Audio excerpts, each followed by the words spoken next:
Hello everyone, welcome to easy study zone classes. तो आज की वीडियो में मैं लेकर आई हूँ साइकोलॉजी प्रैक्टिकल का 4th पार्ट जो कि है स्टडी हैबिट। तो चलिए हम लोग देख लेते हैं इसमें हम लोग को क्या क्या लिखना होता है। ये बीएड फर्स्ट सेमेस्टर का प्रैक्टिकल फाइल है साइकोलॉजी, और उसी का हम लोग देखने जा रहे हैं कि इसमें क्या क्या लिखना होता है। सबसे पहले हमें ट्रांसफ़र ऑफ लर्निंग के बारे में लिखना होता है। इसमें इंट्रोडक्शन में छोटा सा पार्ट होता है, उसके बारे में लिखते हैं। एंड देन हमें डेफिनेशन लिखनी होती है लर्निंग की, 5 से 7 डेफिनेशन हम लोगों को लिखनी होती है। उसके बाद आता है टाइप्स ऑफ लर्निंग। लर्निंग के कितने टाइप्स होते हैं उसके बारे में लिखते हैं, like positive transfer, negative transfer, neutral, lateral transfer. इन सब के बारे में लिखने के बाद हमें डिस्क्रिप्शन करना होता है। तो इस तरह से ये आप देखिए यहाँ पे किस तरह से लिखे हुए हैं, ये पूरा आप पार्ट लिखते हैं। उसके बाद आता है theories of transfer of learning. Theories of transfer of learning में हम लोगों को थोड़ा सा इसमें थ्योरी बतानी होती है, मेंटल डिसिप्लिन और फैकल्टी थ्योरी, या फिर थ्योरी ऑफ आइडेंटिकल एलिमेंट्स। इन सब की थ्योरीज आपको बतानी होती है। थर्ड थ्योरी होती है आपकी जनरलाइजेशन ऑफ एक्सपीरियंस। इसके बाद नेक्स्ट हेडिंग होती है आपकी role of teachers in ensuring positive transfer of learning. इसके बारे में थोड़ा सा लिखते हैं और इसके जो पार्ट्स होते हैं उसके बारे में लिखते हैं हम लोग।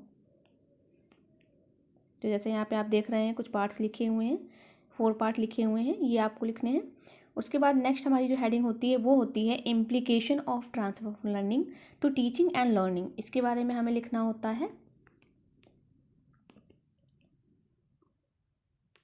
इसके बारे में लिखने के बाद ये जो हेडिंग्स है जितनी, वो सारी लिखने के बाद में जो नेक्स्ट हेडिंग होती है वो होती है लर्निंग बाय मिरर ड्राइंग।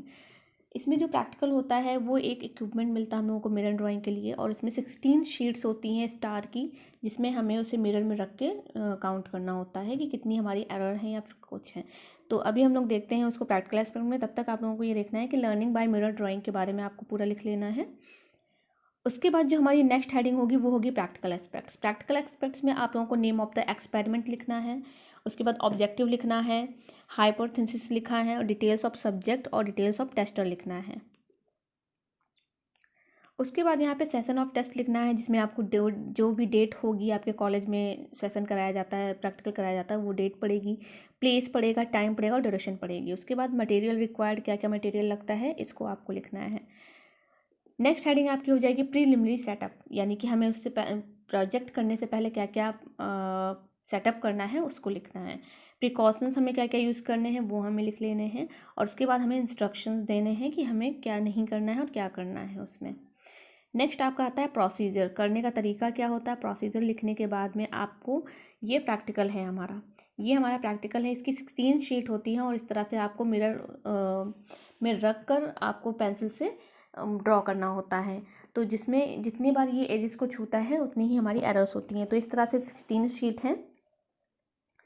उसके बाद जब ये प्रैक्टिकल हो जाता है तो हमारा ऑब्जर्वेशन टेबल बनता है। ये ऑब्जर्वेशन टेबल में लेफ़्ट हैंड से पहले हमें स्टार्टिंग के 2 बार करने होते हैं, उसके बाद राइट हैंड से करने होते हैं, और लास्ट के जो 2 होते हैं वो भी लेफ़्ट हैंड से करने होते हैं। ये आपको मोबाइल में अपने टाइमर लगा लेना है। टाइमर लगाने के बाद आपको देखना है जितने भी सेकंड्स में आपका हो रहा है या मिनट्स में हो रहा है वो आपको वहाँ पे मेंशन करना है। उसके बाद आपको जब after completing all these things आपको एरर चेक करनी है। तो जितना एरर आपको यहाँ पे देखिए स्टार में जितनी बार टच हो रहा है उतनी बार आपको यहाँ पे एरर शो करनी है। तो इस तरह से ये ऑब्जर्वेशन टेबल बन गई है।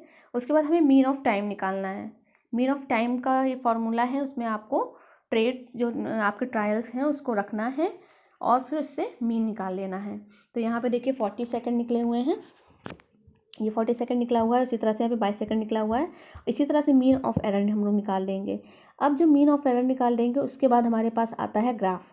इससे रिलेटेड जो हमने यहाँ पे ये जो हमारे निकले हुए हैं मीन ऑफ टाइम, इससे रिलेटेड ही हमारा ये ग्राफ बना हुआ है।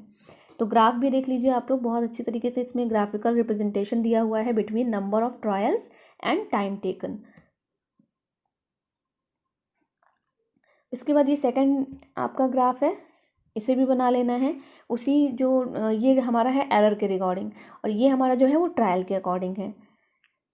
देन इसके बाद आपको क्या करना है, टेबल नंबर 2 देखना है। टेबल नंबर 2 में आपका जो प्री टेस्ट और पोस्ट टेस्ट था उसका जो भी टाइमिंग था और एरर था वो लिख लेना है। उसके बाद डिफरेंसेस निकाल लेने हैं। आफ्टर दैट ट्रांसफ़र और परसेंटेज आपको फाइंड आउट कर लेना है, और उसके बाद रिजल्ट लिखना है। तो टोटल जितने भी आपने निकाले हैं मीन्स उन सबको आपको यहाँ पे रिप्रेजेंट कर देना है, रिजल्ट में लिख देना है। सबसे लास्ट हेडिंग में आपको इंटरप्रिटेशन ऑफ रिजल्ट लिखना है, कंक्लूजन लिखना है और उसके बाद एजुकेशनल इम्प्लीकेशन लिखना है। तो इंटरप्रिटेशन ऑफ रिजल्ट में आपको 3 से 4 पॉइंट जो भी आपको सुटेबल लगे वो आप लिख सकते हैं। कंक्लूजन में आप थोड़ा बड़ा भी लिख सकते हैं, उसके पूरे प्रैक्टिकल के बारे में जो भी कंक्लूजन आपका निकला है उससे आप लिख सकते हो। और एजुकेशनल इम्प्लीकेशन लिखने के बाद में आपका प्रोजेक्ट यहीं पर एंड होता है। आई होप आपके लिए ये वीडियो यूज़फुल होगी। अगर यूज़फुल हो तो प्लीज़ चैनल को लाइक एंड सब्सक्राइब जरूर करिए। मिलते हैं आपको नेक्स्ट वीडियो में, तब तक के लिए bye bye and take care.